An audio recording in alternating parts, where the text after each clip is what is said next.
wrote the question about what role can philanthropy play in addressing long-term global challenges such as climate change, inequality, and poverty, because that's the question we're asking as Laudes. So thank you for that. I'm just going to say a short word about Laudes so you can see where we're coming from.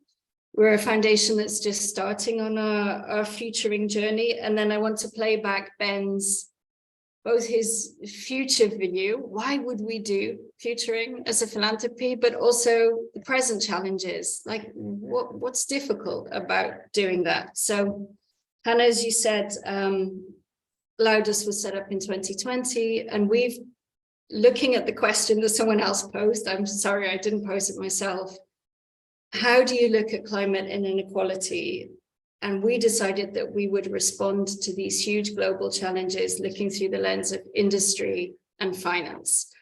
We work in the built environment, huge emitter. We work in the fashion industry, which, as well as built, has big problems with how labor is treated, as well as emissions and chemicals. We're exploring the food industry, and we're also looking at the role of finance, investors, and capital markets in how that influences business decisions. But as well as those sort of practical, present-day industry transformations, we're looking at why isn't the economy working well? Why isn't planet fully valued? Why isn't nature fully valued? And why aren't people fully valued? And so we have another stream of programming which looks at transforming the economy.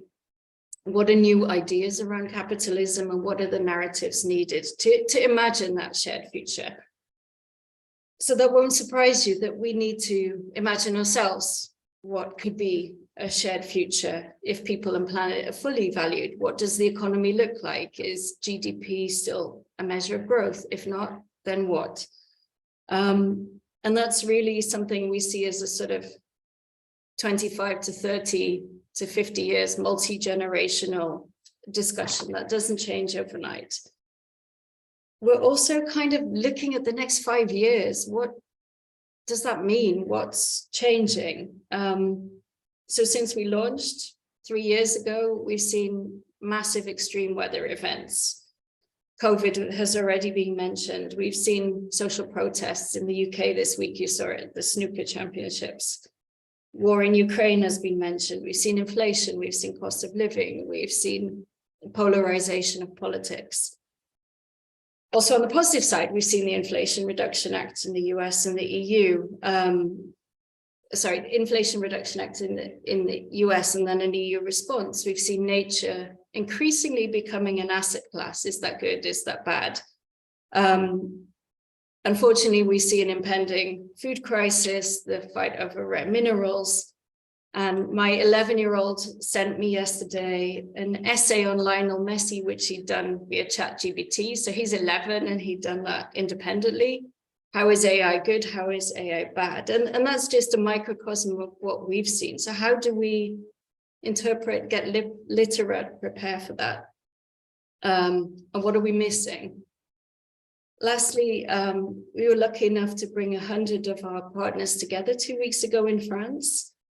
And we want to help them become literate. And that's really important for us. And understanding what our partners or our grantees can absorb, what they need, what's useful to them.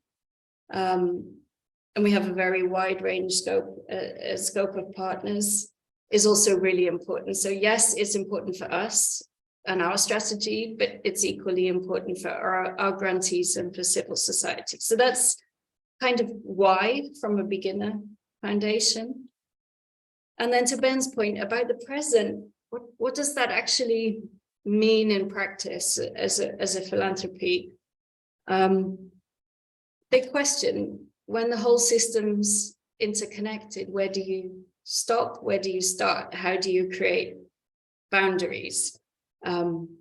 Take an issue like land use. Do you just look at cities and food? Do you look at water, cities, food, energy? Do you look at waste? Do you look at the role of finance? Do you look at tech?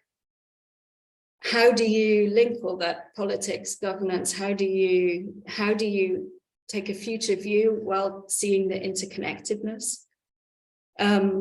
We try to focus on looking backwards, evaluating, learning to help us move forwards. But we have a staff with limited time. We have governors who have many demands on their time as well. So how do you balance learning and improving with looking forwards and anticipating? And lastly, big question for us, when do you move from literacy and anticipation to action and change? And when do you say, AI is so big, we actually need to have a separate program or a separate initiative? So I'll stop there, but that's sort of 3 whys and 3, kind of implementation, very present issues for us as a philanthropy starting on this journey. So we're super excited to join and learn and do this together. So thank you, Hannah, Delphine, Alina, for leading us.